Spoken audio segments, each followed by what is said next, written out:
Mike કરી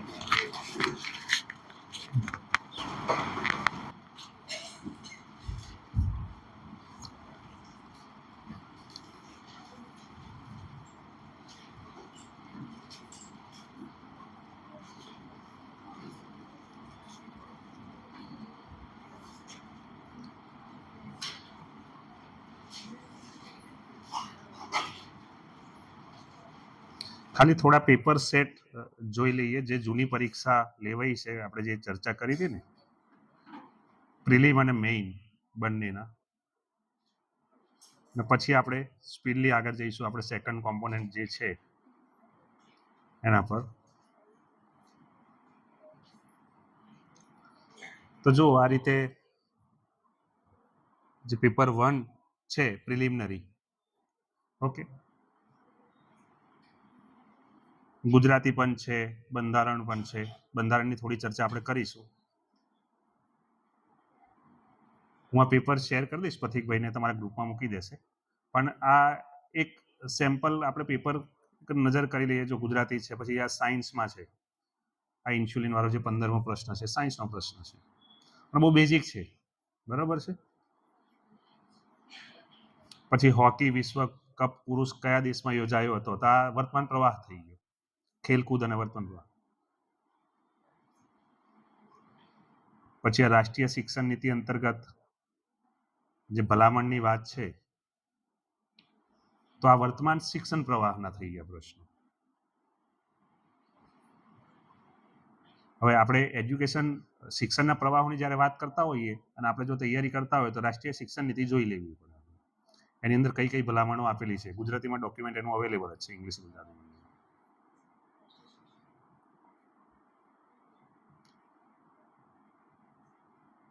જો આ 23 નંબરનો પ્રશ્ન છે, ઉદ્દેશો નક્કી કરેલા છે, અભ્યાસક્રમ આપેલો છે, સંસ્થાઓ અને સમય મર્યાદા બધું જ નિશ્ચિત છે, તો તે કેળવણીનું કયું સ્વરૂપ ગણાય? બરાબર છે, એટલે કે હા ઔપચારિક, બરાબર છે, સિસ્ટમેટિક, કારણ કે બધું ડિસાઇડેડ છે. એટલે શું આપણે આની થિયરી જો થોડી આપણે સમજેલા હોઈશું તો આપણે ઇઝીલી, અને આ પેપર લાસ્ટ જે પૂછાયેલું છે એ જ છે પ્રિલિમ.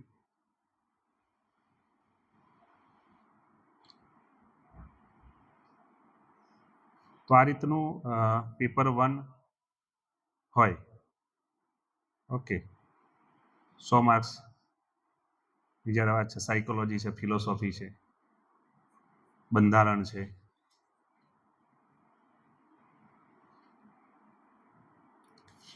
સો આપણે પહેલા બંધારણની થોડી વાત કરી લઈએ કે બંધારણની જ્યારે વાત કરીએ છીએ તો કઈ કઈ બાબતો આપણે એમાં ધ્યાનમાં રાખીશું બંધારણની વાત, બરોબર.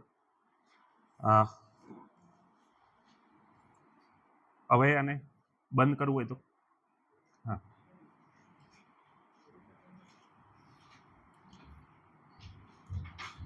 આ પેન ચાલશે.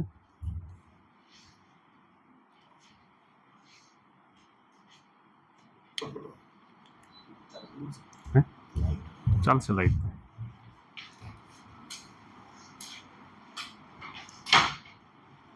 આપણે જ્યારે બંધારણની વાત કરીએ છીએ અને એ પણ ટેટ ટાટ માટે, તો આપણે કઈ બાબતોની ધ્યાન રાખવાની છે?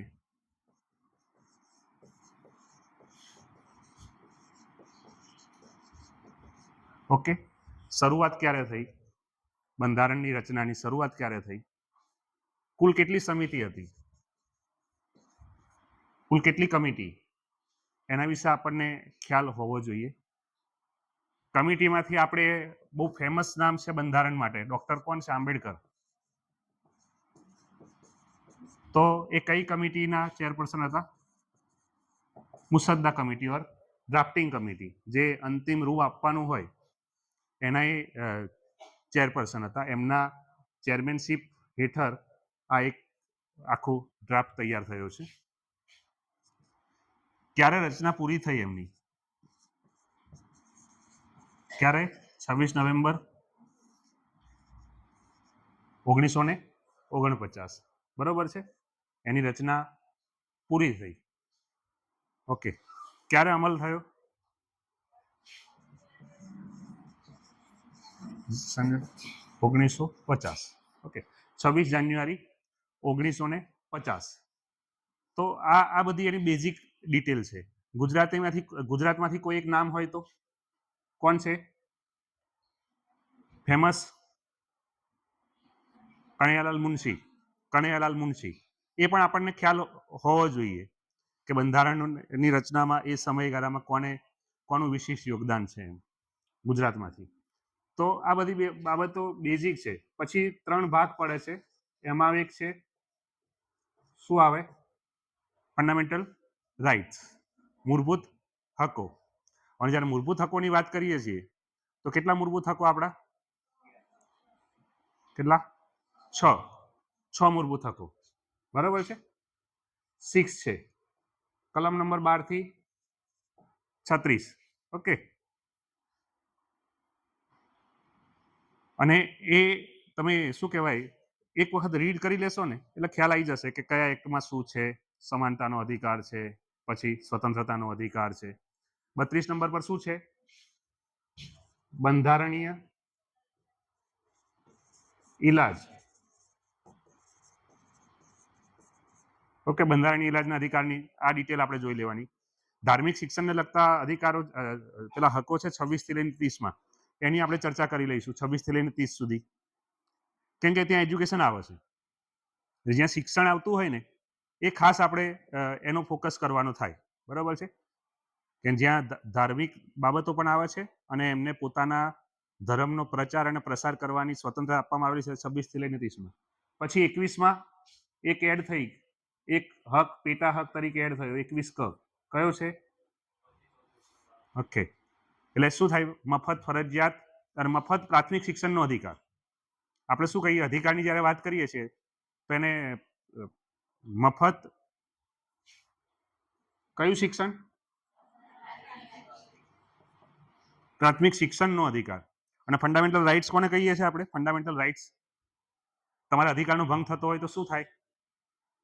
તમારો ફંડામેન્ટલ રાઇટ્સ બ્રેક થતો હોય, તમારો મૂળભૂત અધિકારો, તમે ભારતના નાગરિક છો તો તમને 6 મૂળભૂત હકો બંધારણે આપેલા છે. હવે જો આપણા ફંડામેન્ટલ રાઇટનો ભંગ થાય છે તો શું થાય? આપણે કોર્ટમાં જઈ શકીએ કે મારા ફંડામેન્ટલ રાઇટ્સનો ભંગ થઈ ગયો છે. બરાબર છે. કોર્ટમાં તમે સીધા જ જઈ શકો અને કોર્ટ એ ચેક કરે કે આનો ફંડામેન્ટલ રાઇટ્સ બ્રેક થઈ રહ્યો છે કે શું, તો સીધું સરકારને એને પ્રોટેક્ટ કરવા માટે આદેશ આપી શકે ડાયરેક્ટ. બરાબર છે. તો આ જે મફત પ્રાથમિક શિક્ષણનો અધિકાર છે 21 ક. બરાબર છે. કે કઈ રીતે આવ્યો છે? શાના લીધે આવ્યો? Okay, RT 2009. ઓકે, કયો બંધારણીય સુધારો? ક્યારે અમલમાં આવ્યું? આરટી 2009 ક્યારે અમલમાં આવ્યું? 1 એપ્રિલ 2010. ઓકે, એટલે જો આપણે એક પ્રશ્ન તૈયાર કરતા હોય તેને કનેક્ટેડ કેટલા પ્રશ્નો છે ને વિચારી લેવાના. આપણી થોટ પ્રોસેસ બહુ ક્લિયર રાખવાની કે જ્યારે એજ્યુકેશનની જ વાત કરીએ છીએ, આરટીના સંદર્ભમાં વાત કરીએ છીએ તો એ ક્યાં જાય છે? આરટી અહીંયા આવે. હવે આરટીની અસર ક્યાં થઈ? અહીંયા થઈ ને 21 કમાં. તો બીજી ક્યાં થઈ? ફરજોમાં થઈ. મૂળભૂત ફરજો અભ્યાસક્રમમાં લખેલું હતું, ખબર છે બંધારણમાં? મૂળભૂત ફરજો, ફંડામેન્ટલ ડ્યુટીઝ કેટલી? મૂળભૂત ફરજો કેટલી? 10. 10+1. 10+1. આ એક ક્યાંથી આવી? આરટી માંથી. પહેલા કેટલી હતી? 10. એક એડ થઈ, એ ક્યાં, એની અસર ક્યાંથી આવી? જે પેલું આરટીમાં પેલું જે મફત ફરજિયાત શિક્ષણનો અધિકાર મળે ને પ્રાથમિક શિક્ષણનો, તો એ જ રીતે એક ફરજ એડ થઈ. દરેક વાલીએ પોતાના 6 થી 14 વર્ષના બાળકોને પ્રાથમિક શિક્ષણ આપવું જોઈએ. એટલે અધિકાર થાય તો અધિકારનું રક્ષણ કોણ કરશે? સરકાર. અધિકાર સરકાર, અને ભંગ થાય છે તો રક્ષણ કોર્ટ કરે. બરાબર છે. અધિકાર સરકાર એને કરવું જ પડે. એટલે માટે જો પ્રાથમિક શિક્ષણનો અધિકાર એટલે દરેક જગ્યાએ પ્રાથમિક શિક્ષણ સંસ્થાઓ ચાલુ સરકારી છે ને. ગામડે ગામડે, મોટું ગામ હોય તો school number 1, school number 2, school number 3 છે. ઓકે, શા માટે? કે ના પ્રોવાઈડ કરવું પડે. મફત ફરજિયાત પ્રાથમિક શિક્ષણનો અધિકાર છે એને. આપણે પ્રાઇવેટમાં મૂકીએ આપણા સંતાનોને, આપણી ચોઈસ છે. બાકી સરકાર ના નહીં પાડે, સરકાર પ્રાઇમરી એજ્યુકેશન આપશે. તો જે એ આરટીની અસર છે અહીંયા ફરજોમાં પણ આવે છે. કલમ નંબર કયું? 51, 51A. કલમ નંબર 51A. ફંડામેન્ટલ ડ્યુટીઝ મળે છે 10 + 1 ટોટલ 11. ઓકે, એક જે આવી છે એ શાની અસરથી આવી છે? આરટીની અસરથી. તો આ બાબતોને આપણને ખ્યાલ હોવો જોઈએ. પછી 36 to 45 આ શું છે? 36 થી 45 બહુ ફેમસ છે. રાજ્ય નીતિના માર્ગદર્શક સિદ્ધાંતો, directive principal of the state. જો અધિકારનો ભંગ થતો હોય ને તો તમે કોર્ટમાં જઈ શકો. ઓકે, અધિકારનો ભંગ થતો હોય તો તમે સીધા કોર્ટમાં જઈ શકો. મને હરવા ફરવાની સ્વતંત્રતા નથી એવું તમને લાગે તો તમે સીધા કોર્ટમાં જઈ શકો. આપણે ખબર છે ફ્રીડમ ઓફ સ્પીચ આપેલી છે, વાણી સ્વતંત્રતાનો અધિકાર. ઓકે, સરકારની વિરુદ્ધ બોલવી હોય ને તો સરકાર પરમિશન આપે, બંદોબસ્ત કરે. સરકારની સામે રેલી કરવી હોય ને તો સરકાર પરમિશન આપે. ખ્યાલ છે ને, રેલી કાઢવાની પરમિશન આપવામાં આવે છે. અને તમારો કેમ કે ફ્રીડમ ઓફ સ્પીચ છે આપણી, અને પોલીસ બંદોબસ્ત પણ મૂકે. આપણા અધિકારો ક્યાં સુધી સીમિત રહે છે? જાહેર હિત જોખમાય નહીં ત્યાં સુધી. જેવું કોઈ પણ પ્રોબ્લેમ થાય તો તમારા અધિકારો શું કરવામાં આવે? સ્ટોપ. ઓકે, એટલે કેટલાક આ બાબતોને પણ આપણને ખ્યાલ હોવો જોઈએ કે જાહેર હિત જોખમાય નહીં ત્યારે તમારા અધિકારોને શું કરવામાં આવશે? રોકવામાં આવશે. કેમ કે પબ્લિક જે બાબત છે એ પહેલા લેવામાં આવશે. તો અહીંયા તમે કોર્ટમાં જઈ શકો. આ તો આપણે પાલન કરવાનું છે. સરકાર ફરજિયાતપણે પાલન કરાવી શકતી નથી. પણ આજે એઝ એ ઇન્ડિયન સિટીઝન આપણે એનું પાલન કરવાનું થાય. આ શું છે? રાજ્ય નીતિના માર્ગદર્શક સિદ્ધાંતો, directive principal of the state.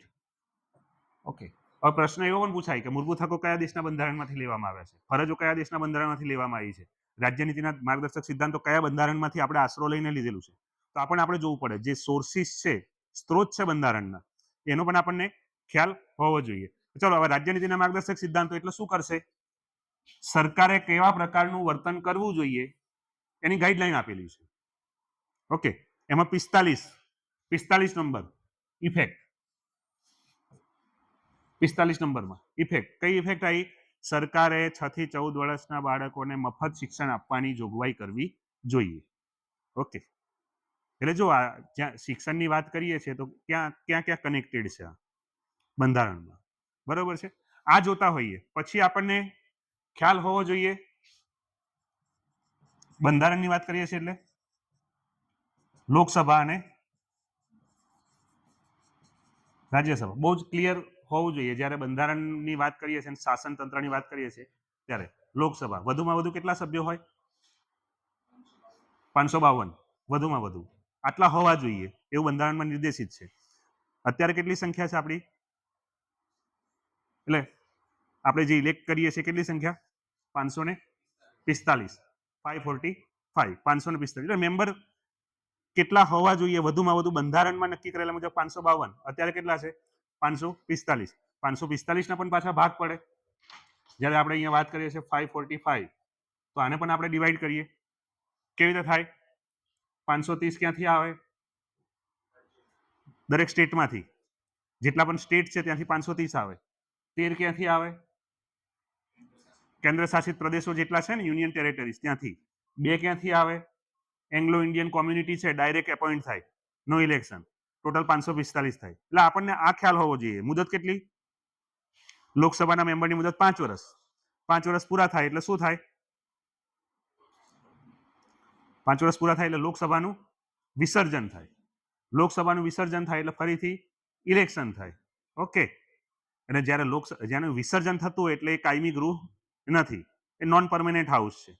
આ બધું આપણને અને આના માટે આપણે 7, 8, 9 ની પેલી એસએસની બુક જોશો ને તેમાં ડિટેલમાં આપેલું છે. રાજ્યસભા કયું? આ લોઅર ગૃહ કહેવાય, લોઅર હાઉસ. તો આ કયું કહેવાય? Upper house. Okay, upper house કેટલા members? 250. Okay, 250. Upper house 250 member મેમ્બરની મુદત હો, પેલી તો લોકસભાની મુદત હતી, કેમ કે એ શું થઈ જાય છે, ડિઝોલ્વ થઈ જાય છે. રાજ્યસભા ક્યારેય ડિઝોલ્વ થતી નથી. એના કેટલાક મેમ્બર્સ દર 2 વર્ષે રિટાયર્ડ થાય ને એટલા જ એડ થાય. આ છે. આ શું થાય? Direct election. લોકસભાનું ઇલેક્શન શું છે? ડાયરેક્ટ. કોણ વોટ કરશે? આપણે કરીશું ને લોકસભામાં. આ શું થાય છે? Indirect election. કોણ વોટ કરે?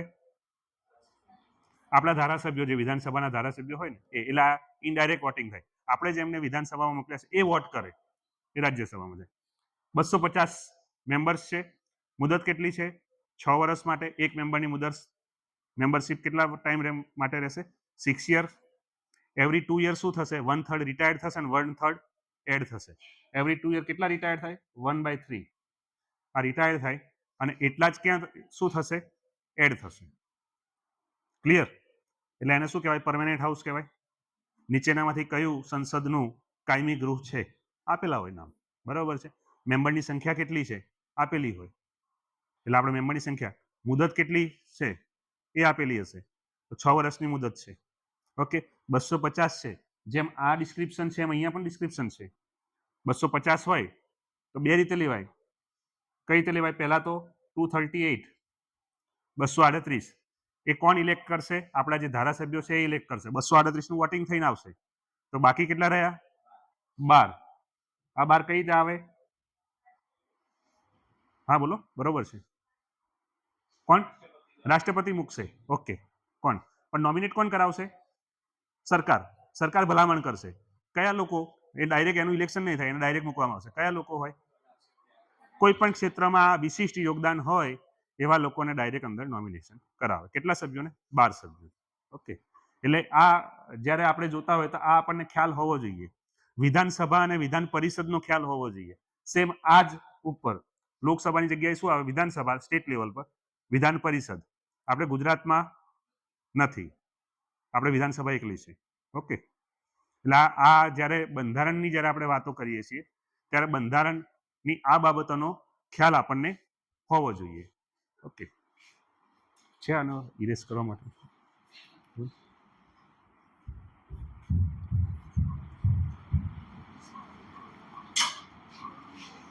કરી દેજો. હવે આપણે અને પ્રોજેક્ટર ચાલુ થશે. હવે લઈ લેજો. પ્રોજેક્ટર ચાલતું હશે ને આપણે લખતા હશું તો દેખાશે ને? હા બસ વાઇસ સ્ક્રીન છે.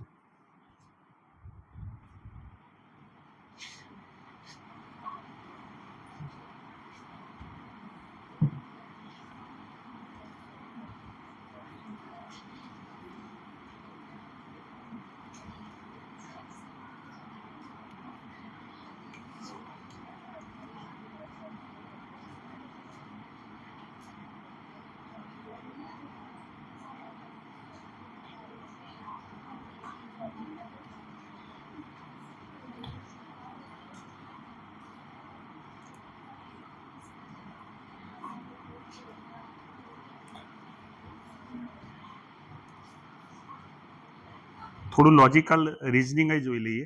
આ બંધારણ તો એસએસનો વિષય છે એટલે જોડે જોડે લઈ લીધું તમે. લોજિકલ રિઝનિંગની જરા વાત કરી લઈએ. જ્યારે લોજિકલ રિઝનિંગના પ્રશ્નો હોય અને મોટાભાગે સિરીઝ આપેલી હોય,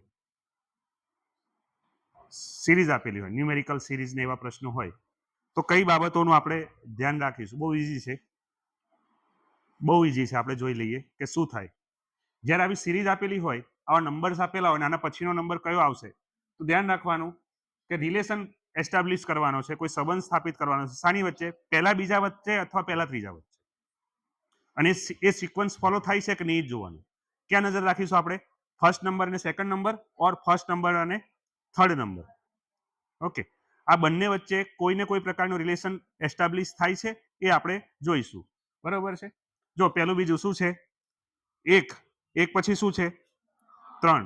શું થયું? 2 + થયા. પછી શું છે? 2 + થયા. પછી શું છે? 2 + થયા એટલે ક્લિયર, નક્કી થઈ ગયા કે જે છે એમાં શું થાય છે? 2+ થાય છે. બરોબર છે. એટલે 11 પછી શું આવે? 13. એટલે જ્યારે તમને ન્યુમેરિકલને આપણે ટચ નથી કરતા ને એ વિષયને, એટલા માટે જ્યારે મેથેમેટિકલ સિરીઝ આપી હોય ને તો તમારે માત્ર એ જ જોવાનું છે કે કાં તો પહેલા બીજા વચ્ચે સંબંધ હશે અથવા પહેલા અને ત્રીજા વચ્ચે, પહેલાથી ચોથા સુધી નહીં હોય. ઓકે, આ તો બે એડ થાય છે. ઘણીવાર શું થતા હોય 20 માઇનસ થતા હોય, ઘણીવાર શું થતા હોય બેના ગુણાંકનમાં જતા હોય. સપોઝ હું એમ કહી દઉં અહીંયા આગળ કે હું આ 1 લખું છું, બરોબર, પછી હું લખીશ 4, પછી હું લખીશ 9, પછી હું લખીશ 16. આ એક થયું. તમે લોજિક તમે વિચારો કે અહીંયા એક આમાં બહુ ક્લિયર આઈડિયા આવી જવું જોઈએ. અહીંયા તમે પહેલા બીજા પહેલા ત્રીજા વચ્ચે સંબંધ કરવા જશો ને, એક નો વર્ગ કેટલો થાય 1, 2 નો વર્ગ કેટલો થાય 3 નો વર્ગ 9, 16, તો શું આવે પછી 25. એટલે આ રીતે જવાનું, ક્યાં તો વર્ગનો હોય, ક્યાં ક્યુબ હોય, ક્યાં બંને વચ્ચે ગુણાકારનો સંબંધ હોય, પહેલા બીજા પહેલા ત્રીજા વચ્ચે, કા એને શું કહેવાય માઇનસ થતા હોય. ઓકે, આ જ છે. ઘણીવાર શું થતું હોય બે પ્લસ કરી અને પછી એક માઇનસ કરતા હોય, પણ પછી એ બધામાં મેચ થતી હશે. તો તમારે આપણે આવા વર્ડ હોય ને તો તમને ખ્યાલ આવી જશે કે આ તો વર્ગ છે. પણ આવામાં એવું થયું હોય, ધારો કે આ 1 છે, ઓકે, પછી હું 1 નો વર્ગ તો 1 છે, બરોબર છે, એટલે 1 ની જગ્યાએ શું લખીશ 2 લખીશ. ચલો 1 પ્લસ કરું છું. ઓકે, 2 નો વર્ગ શું થાય છે 4, તો એમાં હું 1 પ્લસ કરીશ તો શું લખીશ 5. 3 નો વર્ગ શું થાય છે 9, તો હું 1 પ્લસ કરીશ તો શું લખીશ 10. 4 નો 17, તો શું, બરોબર છે. તમે આમ પહેલા બીજા વચ્ચે ને પહેલા ત્રીજા વચ્ચે ને પછી આપણે લોજિક લગાવવાનું કે આ વર્ગ કરીએ છીએ કેમ કે ઓર્ડરમાં જ જાય છે. 1 નો વર્ગ 1, પછી 1, 2 નો વર્ગ 4, પછી 1, 5, 3 નો વર્ગ 9, પછી 1, 10, 4 નો વર્ગ 16, 17, તો પછી શું આવે 5 નો વર્ગ 25 વત્તા 1, 26. ક્લિયર? એટલે જ્યારે પણ મેથેમેટિકલ સિરીઝ આવે, કોઈ બુક લેવાની જરૂર નથી કે હું લિબર્ટી લઈ લઉં કે આ લઈ લઉં, આપણે કોઈને અગેન્સ્ટમાં નથી, પણ કોઈ બુક લેવાની જરૂર નથી. ગૂગલમાં સિમ્પલ તમે ક્વેશ્ચન નાખશો અને એનું સોલ્યુશન લેશો એટલે તમને એને પ્રેક્ટિસ આપેલી જ હશે, પ્રેક્ટિસના એ આપેલા જ હશે, તો આપણે એને ફોલો કરી લેવાના. તમારે મેથેમેટિકલ સિરીઝ આવે ને તો પછી ઘણીવાર એવું થાય કે કોમ્પ્લેક્સ મેથેમેટિકલ સિરીઝ આવી ગઈ તો નથી જ આવડવાની, બરાબર છે. પછી બહુ ટાઈમ નહીં વેસ્ટ કરવાનો. એને ક્યારે આપણે પેલું એમસીક્યુમાં જે જઈએ ને બધું ક્લિયર થઈને આવે ને પછી આપણે એના ઉપર આવવાનું કે હવે આમાં હું શું કરીશ. તમે જ્યારે આના આન્સર આપતા હશો ત્યારે તમારી નજર પડશે, જો તમે થોડી પ્રેક્ટિસ કરી હશે તો તમને ખ્યાલ આવી જ જશે કે આ કોરિલેશન આમાં રહેલો છે અને હું આ રીતે આન્સર આના આપીશ. પછી જો કોમ્પ્લેક્સ મૂક્યું હશે, બની શકે પેપરમાં પ્રિન્ટિંગ મિસ્ટેક હોઈ શકે, ઓકે, બહુ થોડું પણ કોમ્પ્લેક્સ મૂક્યું હોય તમને જો બહુ ક્લિક ના થતું હોય તો પછી એને સ્કીપ કરીને આગળ જવાનું. પણ આવા મેથેમેટિકલ સિરીઝના 2-3 પ્રશ્નો હોઈ શકે. બીજામાં શું છે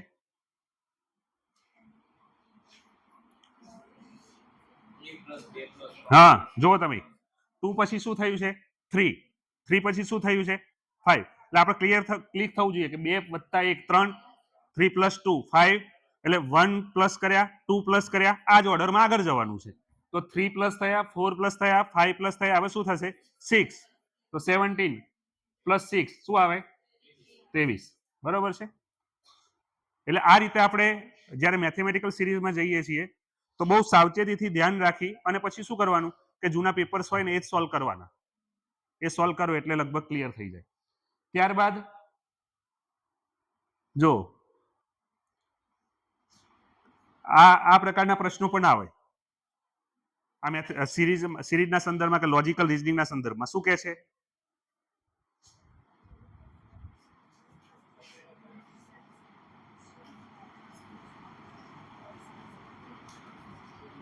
ઉપરથી કયો નંબર છે 22મો અને પાછળથી 25મો, શું થાય શા માટે 46? યસ યસ, એટલે એક સિમ્પલ છે 25 + 22 કેટલા થાય 25 + 22 n-1, n1 + n2 - 1. આ ફોર્મ્યુલા તમને શું કહે છે કે અગાઉથી નંબર 22મો છે અને પાછળથી શું છે 25મો, એટલે નંબર કાઉન્ટ થયો છે. જ્યારે નંબર કાઉન્ટ થયો ને તો આ જ ફોર્મ્યુલા લગાવી દેવાની n1 + n2 - 1.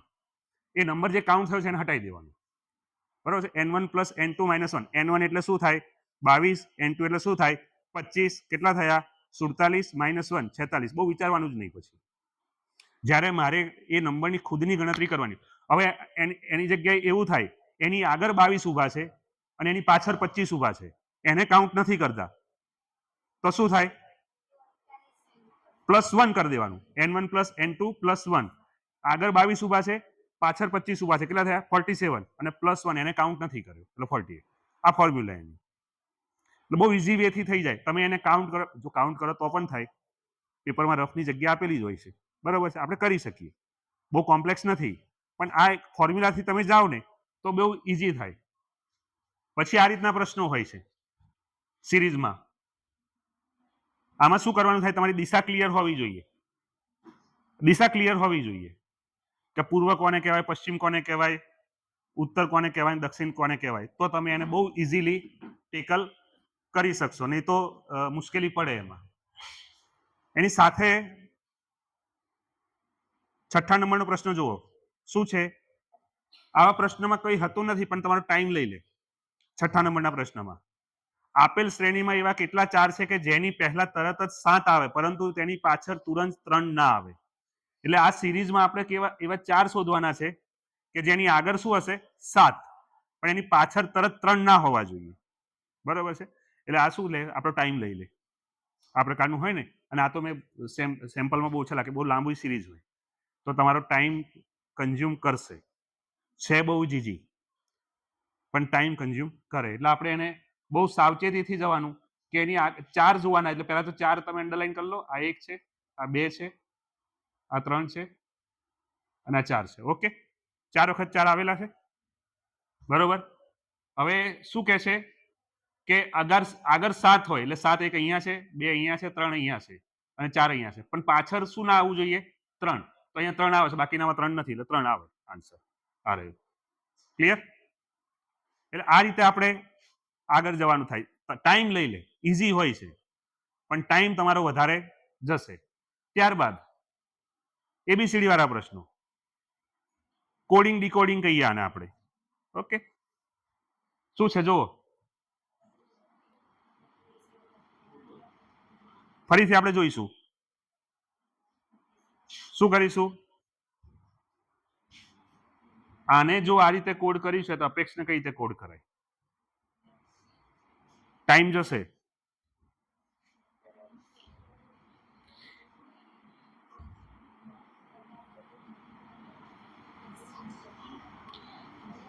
શું થાય?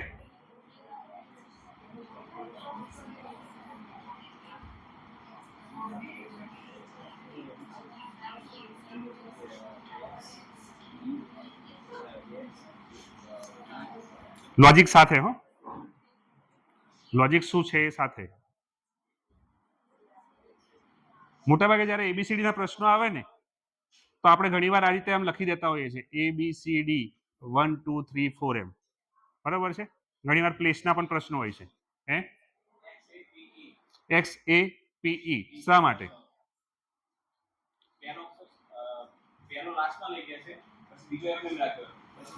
યસ, જો એટલે આ સમજવાની વસ્તુ છે. જે લોજિક છે ને એ સમજવાની વસ્તુ છે. આમાં આ જ્યારે આ રીતના કોડિંગ કરેલું છે ને તો અમુક જ અક્ષરની ફેરબદલી કરી છે, બધા અક્ષર ચેન્જ કર્યા નથી. કેટલીક વાર શું થશે, બધા અક્ષર ચેન્જ કરશે, બધા જ અક્ષર ચેન્જ કરશે. સપોઝ આ રીતે હોય ABC, બરોબર છે, તો અહીંયા શું આપ્યું હશે DEF. ઓકે, તો અહીંયા જોવાનું આ A, તો અહીંયા આગળ D કેટલા અક્ષરો પ્લસ કર્યા એને 2. એ જ રીતે B માં પણ કેટલા કર્યા 2. જેમ આપણે ન્યુમેરિકલમાં નતું કર્યું 2 2 ની જગ્યા રહેશે, તો અહીંયા આગળ પછી F પછી શું આવશે DEF, GHI, કેમ કે D પછી 2 અક્ષર કુદીને શું આવે છે G. તો આવો પણ કોરિલેશન આવે કોડિંગમાં, તો બધા જ અક્ષર ચેન્જ થાય. અહીંયા તો ખાલી પહેલો ને છેલ્લો જ અક્ષર ચેન્જ કર્યો છે. આ જે પ્રશ્ન છે એમાં શું લોજિક લાગે છે? નીચે એબીસીડી નો જ પ્રશ્ન છે.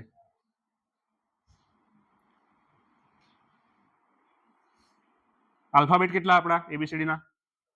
ઓકે, પહેલો જ અક્ષર 26 લખેલો દેખાય છે નીચે ઓપ્શનમાં, અને એની સામે બસ આ જ છે. આપણે ઘણીવાર શું છે આ કોડ કેમ થતું હોય સમજો, આ આ ઝેડ કેટલા છે 26, આ લાસ્ટમાં એ કેટલા છે 1, એટલે શું કર્યું છે આમ લખી દીધું છે ABCD અને 1 2 3 4, અને આ જે નંબર છે તે આગળ મૂકી દીધા છે. ઝેડ નો નંબર 26 આવે, એ નો નંબર 1 આવે, એ નંબર પ્રમાણે મૂકો. તો તમારે અહીંયા આગળ લાયનમાં તમે જતા હોય તો L કયા નંબર આવે છે, I કયા નંબર આવે છે, O કયા નંબર આવે છે, N કયા નંબર આવે છે, લાઈ જશે આન્સર. એટલે આ પણ આપણે જોઈને કન્ફ્યુઝ થતા હોઈએ છીએ, પણ છે ઈઝી, ટાઈમ લેશે. તમે જ્યારે આ રિઝનિંગમાં આગળ વધશો એટલે શું કરશે, તમારો ટાઈમ લેશે.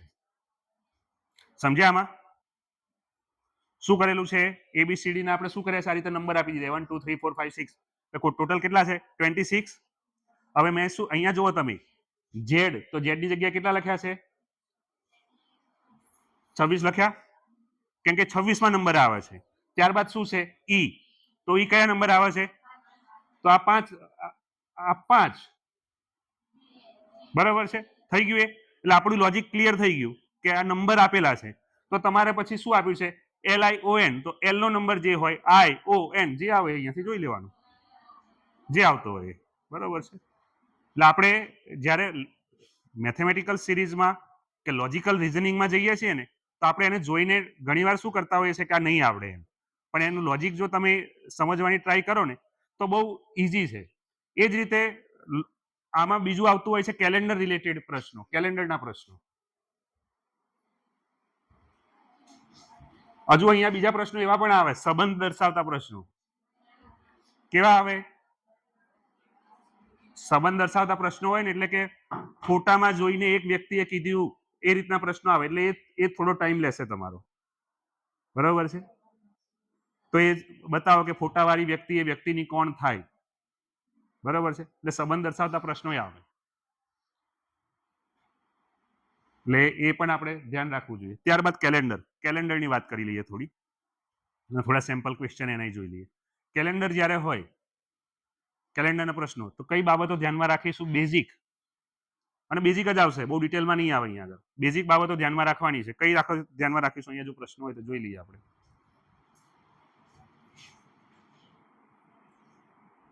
જો કેવા પ્રશ્નો છે આ લોજિકલમાં. કોમ્પિટિશન શબ્દનો ઉપયોગ કરી અને નીચેનામાંથી કયો શબ્દ ન બને, જોઈ લેવાનો કયો નથી બનતો.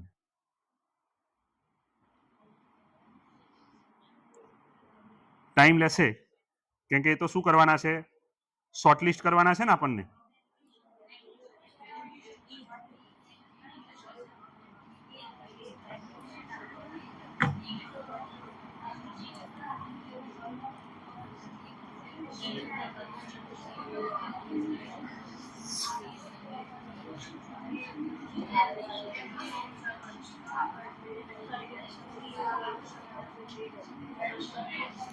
અગિયારમા નંબરનો પ્રશ્ન જુઓ, શું છે?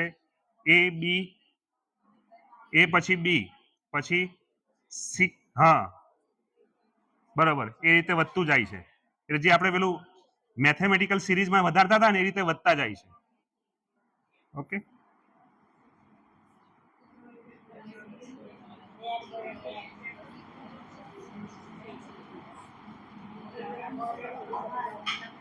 જો સંબંધ દર્શાવતા પ્રશ્નો છે ને, 14મા નંબરનો પ્રશ્ન, આનું સોલ્યુશન લાવવાનો ટ્રાય કરીએ આપણે. 14મા નંબરનો પ્રશ્ન,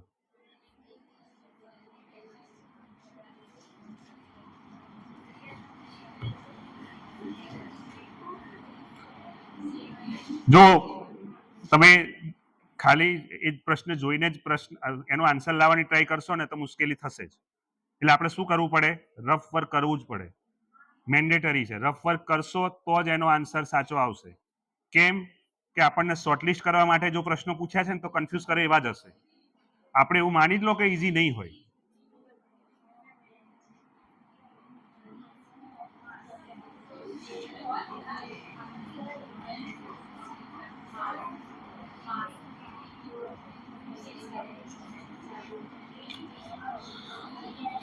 આવ્યો જવાબ?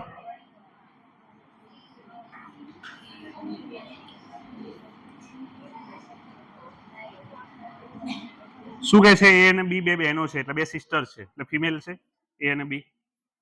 ઓકે, બંને. પછી કે છે D ભાઈ છે,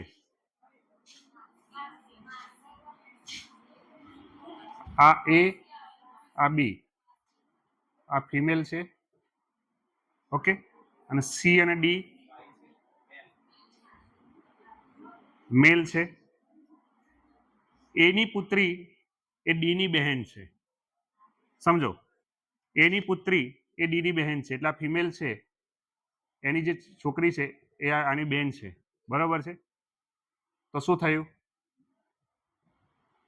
ડી અને આ એની માતા થઈ ગયા, બરોબર છે. ત્યારબાદ શું છે? બી નો સી સાથે શું સંબંધ હોય? શું હોય? માસી, બરોબર છે, કેમ કે આ બે તો પેલા ભાઈ છે જ. અહીંયા આ આનાથી રિલેશન આપી દીધો કે એની માતા છે, એટલે આ શું થઈ ગયા? માસી. એટલે આ જો ટાઈમ લે, થોડું તમે રફ વર્ક કરશો ને તો આનો આન્સર આવી જશે ઇઝીલી, પણ ટાઈમ લેશે. છે કોઈ નહીં, આપણે રફ વર્ક કરવું પડે. ત્યારબાદ કેલેન્ડરનો પ્રશ્ન જોઈ લઈએ. કેલેન્ડરમાં કઈ બાબતો ધ્યાનમાં રાખવાની છે? કોઈ પ્રેક્ટિસ કરેલી હોય તો કોણ કહેશે? વર્ષના દિવસો કેટલા? 365 અને એક ઓડ ડે આવે, આ યાદ રાખવાનું. અસામાન્ય દિવસ, એક વધારાનો દિવસ આવે એવું. ઓકે. અને લીપ યર હોય તો કેટલા દિવસ વધારાના થાય? 2.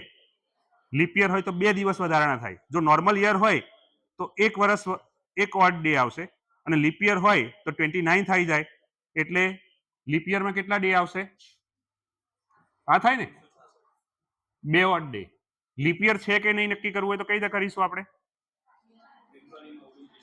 હા, તો પણ નહીં, વર્ષ આપ્યું સપોઝ આ રીતે 2008, તો આપણે શું કરીશું? 4 વડે ડિવાઈડ કરવાનું, બરોબર છે.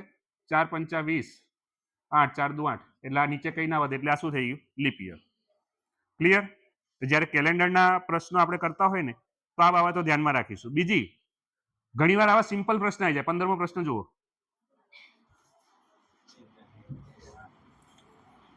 15મો પ્રશ્ન શું કહે છે? જ્યારે તમારું આ વર્ષ છે, આ કહે છે 1 જાન્યુઆરી 2007, અને ફરીથી એ જ આપ્યું 1 જાન્યુઆરી 2008, તો કયો દિવસ હશે? બરોબર છે. કેટલો દિવસ ઓડ ડે હતો? 1. એક ઓડ ડે હતો ને એટલે પ્લસ થાય. કેટલો દિવસ પ્લસ થાય? 1. એટલે શું થઈ જાય? જે વાર છે એ બદલાઈ જાય. એટલે કયો વાર હતો એમને એ દિવસે? સોમવાર. તો બીજા દિવસે શું હોય? મંગળવાર. આ નોર્મલ છે. આજે જે તારીખ છે આ કયું વર્ષ છે? 2019. ઓકે. કઈ શું ચાલે છે? કઈ તારીખ છે આજે? 21 એપ્રિલ 2019 અને 2025 કયો વાર છે આજે? સોમવાર. 21 એપ્રિલ 2026 કયો વાર હશે? મંગળવાર. કેમ? નોર્મલ છે, લીપ યર નથી, બરોબર છે. લીપ યર નથી. કેટલીક વાર શું થાય કે ધારો કે લીપ યર વાળો આપી દો, તમને કન્ફ્યુઝ કરવા. આપણા મગજમાં એવો કન્સેપ્ટ છે કે લીપ યર નું વાર આવશે, તમે આમ 2004 આપ્યું હોય, એવું કહી દે કે 1 જાન્યુઆરી 2003 ના દિવસે સોમવાર હતો. ઓકે. તો 1 જાન્યુઆરી 2004 ના દિવસે કયો વાર હશે? એટલે પેલું 2004 જોઈએ ને આપણે, એટલે આપણા મગજમાં શું આવી જાય? લીપ યર છે. એટલે આપણે શું કરીએ? 2 પ્લસ કરીએ, પણ નહીં કરવાના. કેમ નહીં કરવાના? કે જાન્યુઆરી છે. લીપ યરની ઇફેક્ટ આવતી હોય તો જ પ્લસ કરવાના. એટલે કન્ફ્યુઝ કરવા માટે છે. તમને આવડે છે અને તમે સ્પીડલી કે હા કે એક વર્ષ વધે છે ને એટલે એક દિવસ પ્લસ થઈ જાય, અને પ્લસમાં તમે કરી દો, પણ એ તો એની ઇફેક્ટ આવતી જ નથી. ફેબ્રુઆરી મહિનો નથી, જાન્યુઆરી મહિનો છે. માર્ચ હોય તો 2 દિવસ થાય. એટલે એ પણ આપણે ધ્યાન રાખવાનું થાય. પછી શું છે? આજે મંગળવાર છે તો 61માં દિવસે કયો વાર હશે? કોણ કહેશે? કઈ રીતે? ઓકે. આ જરા ધ્યાન રાખવાનું. વીકમાં દિવસો કેટલા? 7. એટલે જે કોઈ દિવસો આપ્યો ને આ દિવસ પછી કયો વાર હશે? 7 ડિવાઈડ કરો, બરાબર છે. 61/7 કેટલા થશે? કેટલા થાય? 7 8 56. 7 9 63, એટલે 7 8, બરોબર છે. 8. શું થાય? કયો વાર આપેલો છે? મંગળવાર. યસ. એટલે 8 છે, બરોબર છે. એટલે કેટલા પ્લસ થાય? 5. એટલે શું થશે? મંગળ.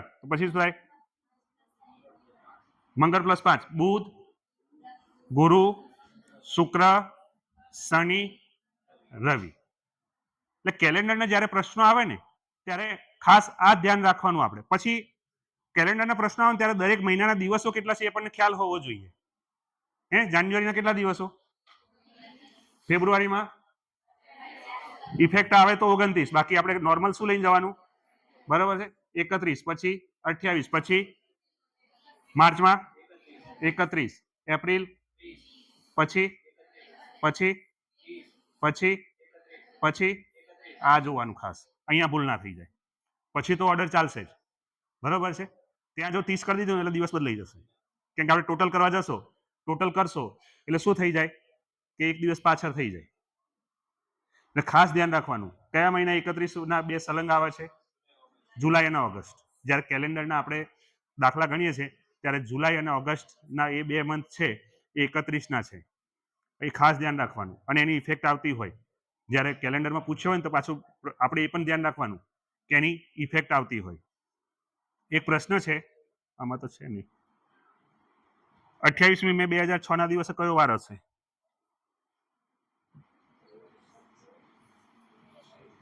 શું કરીશું?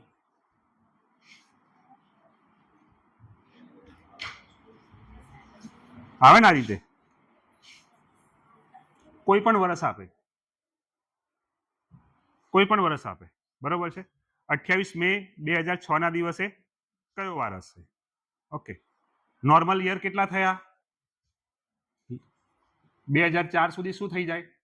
00 થઈ જાય, બરોબર છે. કેમ કે લીપ યર છેલ્લું ક્યારે પૂરું થાય છે? 2004માં. આ કયો છે વર્ષ? 2006, બરોબર છે. 2000માં તમે કરો તો ક્લિયર થઈ જાય, બરોબર છે. 2004 એટલે આટલા વર્ષ આટલા દિવસ સુધી કેટલા ઓડ દિવસ આવશે? 2000 થી લઈને 2004 સુધી 4 આવે ને? 2000 થી 2004 સુધી 4. 2005માં એક નહીં, 4 વત્તા 1 આવશે ને? એક કેમ? 2001માં 1, 2002માં 1, 2003માં 1, 2004માં 2. શા માટે 2? લીપ યર છે એટલે 4 વત્તા 1 2005 કેટલો એક ઓડ ડે આવ્યો? 1. 6 ઓડ ડે થયા. આ 6 ઓડ ડે છે. હવે તમે દિવસો ગણો કેટલા દિવસો થાય? 28મી મે સુધી, જાન્યુઆરીથી લઈને 1 જાન્યુઆરીથી લઈને 28મી મે સુધીના દિવસો કેટલા થશે?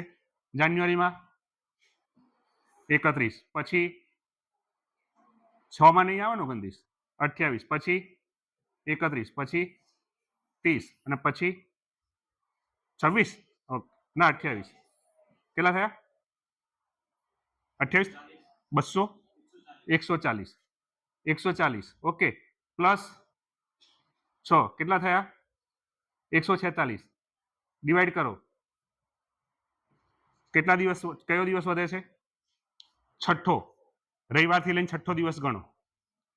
સોમ, મંગળ, બુધ, ગુરુ, શુક્ર અને શનિ, બરોબર છે. એટલે જ્યારે કોઈ પણ વર્ષનો દિવસ પૂછી લે ને ત્યારે આપણને એવું થાય કે મને તો એવું આવડે છે કે ગયા વર્ષે કયો દિવસ હતો, તો આ વર્ષે એક દિવસ એડ થશે અને ફેબ્રુઆરી હશે તો 2 દિવસ એડ થશે. આવો દિમાગ ખ્યાલ છે. આની પ્રોસેસ છે 2000 વર્ષ. આપણે શું કરી દેવાનું? 2000 વર્ષ સુધીના 0 કરી દેવાના. 0 પછી કેટલા વર્ષ થયા? 2000 ને કયા વર્ષની વાત કરવામાં આવી છે? 6. એટલે 6 વર્ષ થયા તો કેટલા ઓડ દિવસો આવે? 2001માં 1 આવે, 2માં 1 આવે, 3માં 1 આવે, 4માં કેટલા આવે? 2, 5માં 1 આવે, બરોબર છે. એટલે 6 થઈ ગયા. જો છઠ્ઠું પૂરું થઈ ગયું એટલે 7 હોય તો છઠ્ઠાનો 1 ગણી લેવાનો અને જો 2009ની વાત કરીએ તો પાછા 8માના કેટલા ગણવાના? 2, બરોબર છે. એ રીતે આગળ વધવાનું. એટલે કેલેન્ડરમાં આટલું ડિટેલમાં તો ના જાય, મોટા ભાગે દિવસો પૂછે અથવા આ દિવસે કયો વાર છે એવું પૂછે અથવા આજે કઈ તારીખ છે આપણે 21 ને, હા 21 એપ્રિલ 2025 ના દિવસે કયો વાર છે? સોમવાર છે. તો ડિસેમ્બર મહિનાની આ તારીખે કયો વાર હશે?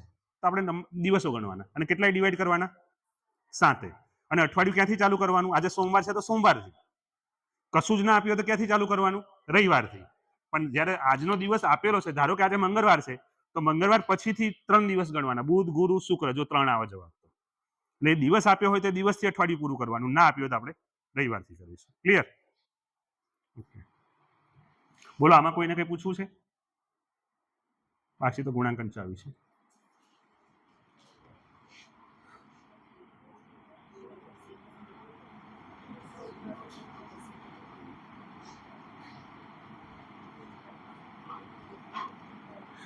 અને હવે બંધ કરી દેજો ને દોસ્તો. અને જોડે હું થોડી પથિકભાઈ જોડે વાત થઈ હતી કે એજ્યુકેશનલ ફિલોસોફી છે. ફિલોસોફી તો ઠીક વાત છે, પણ આપણે પ્રશ્નની તૈયારી કઈ રીતે કરવી છે એના સંદર્ભમાં જ્યારે આપણી નોટ બનાવતા હોઈએ ત્યારે આપણે કઈ બાબતોનું ધ્યાન રાખીશું એની ચર્ચા કરી લઈએ.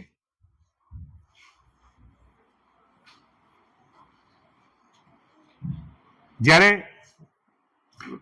હું વાદથી ચર્ચા કરું, જે ફિલોસોફીના જે 3 વાદ મૂકેલા છે સિલેબસમાં એની વાત કરું તો આ કયો વાદ છે?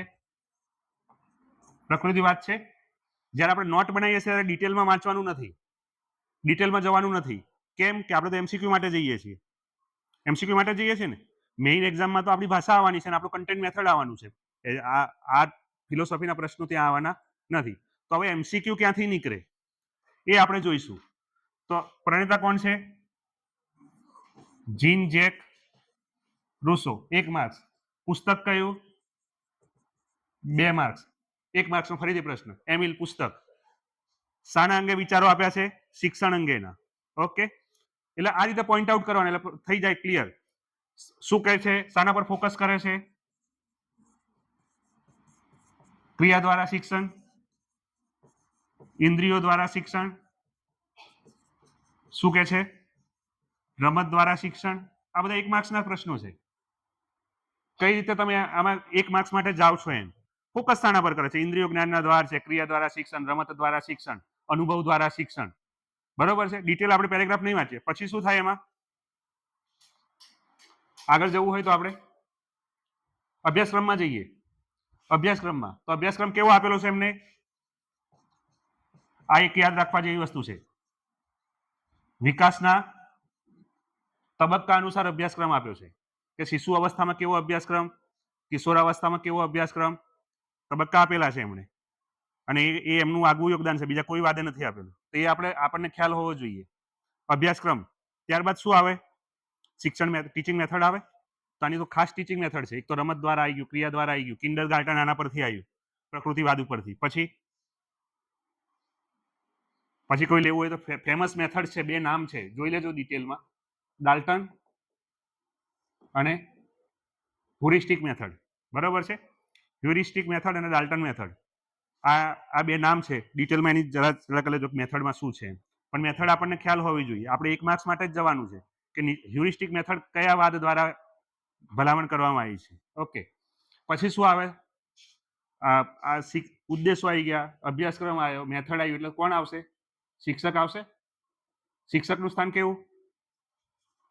અહીંયા પ્રકૃતિવાદમાં શિક્ષકનું સ્થાન પડદા પાછળનું, માત્ર જોવાનું, ઓબ્ઝર્વ કરવાનું, ટોકવાનું નથી. એ ખ્યાલ હોવો જોઈએ. ત્યાર પછી શું આવે? શિસ્ત આવે. આટલા મુદ્દામાં જ એની ચર્ચા કરવાની થાય. શિસ્ત આવે. શિસ્તની સંકલ્પના કેવી પ્રકૃતિવાદમાં? શિસ્તની સંકલ્પના મુક્ત શિસ્ત, ફ્રી. એને વાગે તો વાગવા દો એવું કે છે ને. ઓહો, કઈ વાંધો નહીં, બ્લેન્ક છે એમ ને. સોરી. તો આ આપણે જ્યારે તો હવે ચલો એક તો મેં લઈ લીધું, પણ જ્યારે આપણે રીડ કરવા બેસીએ ને, આપણે આપણી નોટ બનાવવાની હોય ને, તો આ જે ટોપિક્સ છે ને એ માત્ર આપણને પ્રિલિમમાં જ યુઝ થવાના છે. તો આપણે શું કરીશું? એમસીક્યુ ક્યાંથી નીકળે છે, એમસીક્યુ ક્યાંથી નીકળે એ જ આપણે જોવાનું છે. આપણે જો બની શકે કે તમે કોઈ માર્કેટમાંથી કોઈ બુક લાવો તો આપણે આખી પૂરી કરી હોય, એક પ્રશ્ન ના આવે અંદર. બરાબર છે. કેમ કે સપોઝ મેં કઈ લખાણ લખ્યું હોય તો મારું લખાણ છે. બરાબર છે. એમાંથી પ્રશ્ન ના આવે અને ડાયરેક્ટ પ્રશ્ન લઈ લે અંદરથી, તો એના ઉપર પ્રશ્નો થાય કે અહીંયાથી કેમ લીધા.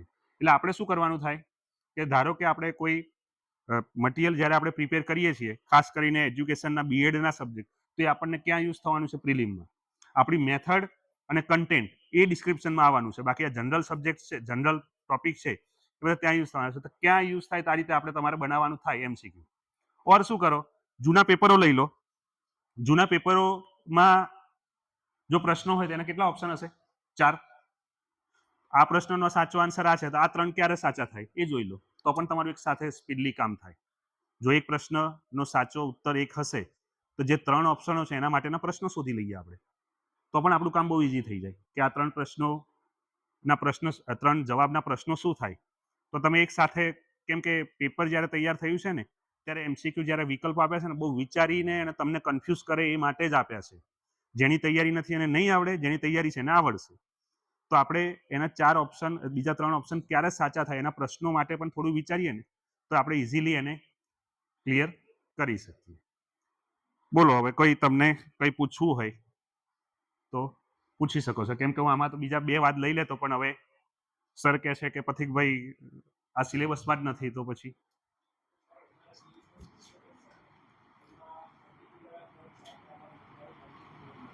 અચ્છા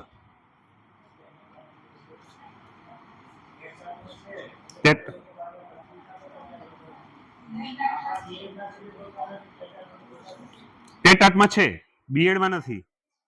બરોબર, યસ યસ, બીજી યુનિવર્સિટીમાં છે. પછી શું કરો છો, આને તમારે એ પણ જોવું કે આ કયા કયા બીજા નામે ઓળખાય છે, નામો જોઈ લેવાના બધાના. 3 જ વાત છે ને આપણે તો, બરોબર છે. પ્રકૃતિવાદ, આદર્શવાદ અને વ્યવહારવાદ, બરોબર છે. પ્રકૃતિવાદને બીજા પદાર્થવાદના નામે ઓળખવામાં આવે, ભૌતિકવાદના નામે ઓળખવામાં આવે. બીજું નામ શું છે એ પણ આપણે જોઈ લેવાનું, બરોબર છે. ઘણીવાર શું થાય કે ભૌતિકવાદ એટલે શું, ભૌતિકવાદ પ્રમાણે નીચેનામાંથી સમજાવો, તો આપણને ખ્યાલ જ ના હોય કે આ શું છે, પણ એનું નામ બીજું છે. નેચરલિઝમ ઇંગ્લિશમાં એક જ નામ છે, પણ અહીંયા આગળ ગુજરાતીમાં તો અલગ અલગ નામ થાય. એ જ રીતે જ્યારે આદર્શવાદની વાત કરીએ તો આઈડિયાલિઝમ થયો. કોને આપ્યો આદર્શવાદ? પ્લેટો. કયું પુસ્તક? The Republic. ઓકે, ગુજરાતીમાં એનું નામ શું થાય? પ્લેટોનું આદર્શનગર. બરોબર છે. એટલે આ એક માર્ક્સના પ્રશ્નો છે. તમે જ્યારે વિચારતા હોય ને તૈયારી માટે, તો આ બધા પ્રશ્નો જે આપણે ડિસ્કસ કરીએ છીએ ને, એક માર્ક્સના પ્રશ્નો છે, એમસીક્યુ છે. ઓકે, શાના પર ફોકસ કરે? આ વસ્તુ પર ફોકસ કરે, પ્રકૃતિ પર. એ શાના પર ફોકસ કરે? વિચાર પર. એટલે એ રીતે તમે આગળ વધશો તો બહુ ઇઝીલી તમે એને શું કહેવાય કે જઈ શકો. પછી આપણે એમાં શું કહેવાય, અભ્યાસક્રમમાં આવવાનું. અને અભ્યાસક્રમમાં આધ્યાત્મિકતાની વાત કરે, આધ્યાત્મિકવાદના નામે ઓળખાય, વિચારવાદના નામે ઓળખાય, આદર્શવાદના નામે ઓળખાય. 3 નામ થાય એના, બરોબર છે. અને જ્યારે આધ્યાત્મિકતાની વાત આવે એટલે સ્ટ્રિક્ટ ડિસિપ્લિન આવી જાય. તમે વિચારો, આધ્યાત્મિકતાની વાત આવે એટલે સ્ટ્રિક્ટ ડિસિપ્લિન આવશે, બરોબર છે. એટલે ડિસિપ્લિન સ્ટ્રિક્ટ થઈ જાય, શિક્ષાની જોગવાઈ. એટલે એ રીતે તમે શું કરે, એને તૈયારી કરી શકો. બોલો, હવે આમાં કોઈને કંઈ ડિસ્કસ કરવી હોય તો આપણે ડિસ્કસ કરીએ.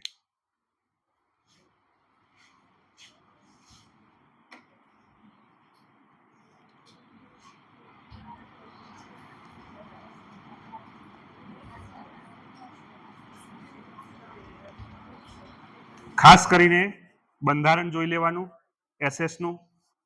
એસએસના ચેપ્ટર જોઈ લેશો એટલે બંધારણનો પોર્શન જ જોવાનો. મૂળભૂત હકો, ફરજો, વિધાનસભા, લોકસભા, આપણા રાજ્યો કેટલા છે, આપણા કેન્દ્ર શાસિત પ્રદેશો કેટલા છે, કયા 2 રાજ્યની રાજધાની એક છે, કયા 2 રાજ્યની રાજધાની એક છે. હા, એટલે પથિકભાઈ લઈ ગયા હતા હમણાં ચંડીગઢ, એટલે મારે પૂછવું પડે, બરોબર, જાણી જોઈને પૂછ્યું છે, બરોબર છે. એ 2 રાજ્યો વચ્ચે એક જ હાઈકોર્ટ છે, ખ્યાલ છે ને? તો એવા બીજા 7 રાજ્યો છે, એના વચ્ચે એક હાઈકોર્ટ છે, 7 સિસ્ટર્સ છે ને. એટલે આ બધું આપણે આ ધ્યાન રાખવાનું એમ, કેમ કે આ બધું ઇઝીલી પૂછવા જેવું છે ને તમને કન્ફ્યુઝ કરવા જેવું છે. ઓકે, એટલે એ બાબતોનું ધ્યાન રાખો બંધારણના સંદર્ભમાં. પછી લોજિકલ રિઝનિંગ અને મેથેમેટિકલ સિરીઝ, સિમ્પલ જ પ્રશ્નો જોવાના. આના કરતા બેંક ક્લર્કના અને ક્લર્કની એક્ઝામમાં ડિફિકલ્ટ આવે છે. તમે ટેટના જૂના પેપરો ડાઉનલોડ કરશો, ટેટ ટાટના, તો લોજિકલ રિઝનિંગ અને મેથેમેટિકલ સિરીઝ એકદમ ઈઝી હશે. અને આપણે બહુ ઊંડાણપૂર્વક ના જવું હોય ને તો આપણે એનું જ પુનરાવર્તન કરવાનું, અથવા નેટ સ્લેટ જે કોઈ આપતા હોય, નેટ સ્લેટના પેપરો અવેલેબલ છે, એનું લોજિકલ રિઝનિંગ કરો. એ આના જેવું જ છે. એ તમને શું કહેવાય, ક્લેરિકલ જોબ માટે તૈયાર નથી કરતા, પણ હા, લોજિકલ રિઝનિંગ થોડુંક તો તમને ખ્યાલ હોવો જોઈએ. એટલે બહુ ડીપમાં નહીં આપે, ઈઝી આપશે. આ તો સારું છે કે આકૃતિઓ નથી મૂકતા, નહીં તો આકૃતિ મૂકે તો આના પછી કઈ આકૃતિ આવશે એટલે કન્ફ્યુઝ થઈ જાય આપણે. જ્યારે મિરર ઇમેજ આવે ને ત્યારે આપણે કન્ફ્યુઝ થઈએ. એ આપણા સિલેબસમાં નથી. ન્યુમેરિકલ ને લોજિકલ સાથે છે ને કેટલાક સંબંધના રિલેશન અને પેલા દિશાવાળા પ્રશ્નો છે, એ 4. એમાં તમે પ્રેક્ટિસ કરો ને તો 4 થી 5 પ્રશ્નો બહુ ઇઝીલી કવર કરી શકો, બરોબર. બાકી તમારી લેંગ્વેજ છે ગુજરાતી લેંગ્વેજ અને ઇંગ્લિશ લેંગ્વેજ. બોલો, કંઈ પૂછવું છે હવે? હા, બોલો. એ તો એવું કોઈ બુક્સ તો હવે ના અમે કહી શકીએ અહીંયાથી. પથિકભાઈ ગાઈડ કરશે તમને, બરોબર છે. હું હમણાં કોઈ બુકનું નામ આપું તો એવું થાય કે એવું, પણ તમે રેફરન્સ બુક તરીકે ઘણી બુક છે. નનુભાઈ દોંગાની બુક છે, સતીશ પ્રકાશ શુક્લા સાહેબની બુક છે, ગુજરાત યુનિવર્સિટી ગ્રંથ નિર્માણની કોઈ બુક, કોઈ પણ બુક લો. પણ તૈયારી કઈ રીતે કરો? મેં તમને કીધું ને, એક લાઈન વાંચી લો, એનું અલગ મટીરિયલ. પછી આખી બુક વાંચવાનો ટાઈમ ના હોય આપણી જોડે. જ્યારે આપણે રિવાઇઝ કરવાનું હોય તો કીવર્ડ જ યાદ કરવા છે, તો આપણે એ જ ના કરીએ. આખી બુક ફરીથી હું વાંચવા બેસું તો કેટલો ટાઈમ લાગે? અને મેં જ એમાંથી નોટ બનાવી હોય, એક બુક બનાવી હોય, તો મારે કેટલો ટાઈમ લાગે કે મેં જ બનાવી છે, મને ખ્યાલ છે. એટલે આપણે કોડિંગ કરતા હોય ને એ રીતે કરી દેવાનું. પણ કોઈ બી બુક લો, કોઈ પણ સારા ઓથરની લઈ શકો તમે સાયકોલોજીની, તમારી લાઇબ્રેરીમાં હશે જ ત્યાં. કોઈ પ્રકાશનની તો હું વાત નહીં કરું મેડમ. હું રેફરન્સ બુકની વાત કરી શકું, બરાબર છે. હા હા, આપણે લાઇબ્રેરીમાં હશે જ. રેફરન્સ બુક લેવાની. નીરવ પ્રકાશનમાં ખોટું હશે તમે શું કરશો એમ કહો? હે, નીરવ પ્રકાશનને તમે કહેવા જશો કે આ ખોટું છે એમ? ખોટું. અને જો તમે આન્સર કીને ચેલેન્જ કરવી હોય ને તો નીરવ પ્રકાશનને માન્ય નહીં રાખે. એ તો પછી સરકારી પુસ્તકને માન્ય રાખે. એટલે ગુજરાત યુનિવર્સિટી ગ્રંથ નિર્માણ બોર્ડ દ્વારા પબ્લિશ થયેલા હોય એવાને પુસ્તકને શું કહેવાય, માન્ય રાખે. એટલે આપણે ખાસ એ જોવાની. મેં આ સતીશ પ્રકાશ શુક્લા સાહેબની કીધી, ડોંગા સાહેબની કીધી. ફિલોસોફીમાં પણ નીરવ પ્રકાશન લઈ લઈએ એવું નહીં કહેવાનું, કોઈ પ્રકાશન પર નહીં જવાનું, પણ એની કોઈ રેફરન્સ બુક હોય ને તો એ સારું રહેશે. બીજા કોઈ?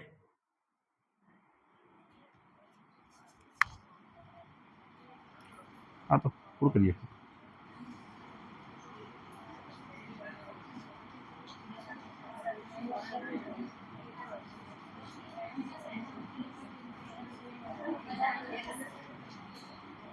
શું થાય? હા, શામાં? રિઝનિંગમાં એક તો ન્યુમેરિકલ એબિલિટી આવે, એક આલ્ફાબેટ આવે, પછી કોડિંગ ડીકોડિંગ, જે પેલું એની જગ્યાએ ઈ કર્યું હતું એ આવે, બરાબર છે. 3 અને સંબંધ દર્શાવતા અને દિશા 4 5. ગણિત નહીં આવે. ગણિત નહીં આવે એટલે ગણિતની ચિંતા છોડી દો તમે રિઝનિંગમાં. અને રિઝનિંગ બહુ ઇઝી હશે. ટીઈટીની કે ટીએટીની વાત કરતા હશો ને, જૂના પેપરો ડાઉનલોડ કરશો ને, તમે થોડી પ્રેક્ટિસ કરીને તમે જો જોશો ને તો ઇઝી લાગશે. પ્રેક્ટિસ કર્યા વગર જોશો તો તમને એ ડિફિકલ્ટ લાગશે. પણ ન્યુમેરિકલ, મેથેમેટિકલ, ઓકે, તેન આલ્ફાબેટ આવે એબીસીડી વાળા, પછી દિશા દર્શાવતા, જે હું 5 મીટર પૂર્વ દિશામાં ચાલ્યો અને ટર્ન લીધો ને એટલે તમારે ડ્રો કરવાનું થાય. અને સંબંધ, હા, ના ના, એ મેથેમેટિક્સ થઈ ગયું ટોટલી, એ ના આવે. પાયથાગોરસ અહીંયા નહીં આવે. પાયથાગોરસ સાયન્સ, મેથ સાયન્સ હશે તો કન્ટેન્ટમાં આવશે, બાકી નહીં આવે. પાયથાગોરસ જનરલ પેપરમાં નહીં આવે, કારણ કે જનરલ પેપર કોના માટે છે? બધા જ માટે છે, બરાબર છે. અને બધા જ માટે એટલે જેને મેથેમેટિક્સ હોય એના માટે પણ છે, અને જેને લેંગ્વેજમાં જેને તકલીફ પડે છે એના માટે પણ છે. એટલે ત્યાં એનું કઠિનતા મૂલ્ય એવું જ હશે કે બધાને ઇઝીલી એને એટેમ્પ્ટ કરી શકે એવું જ હશે, બરાબર.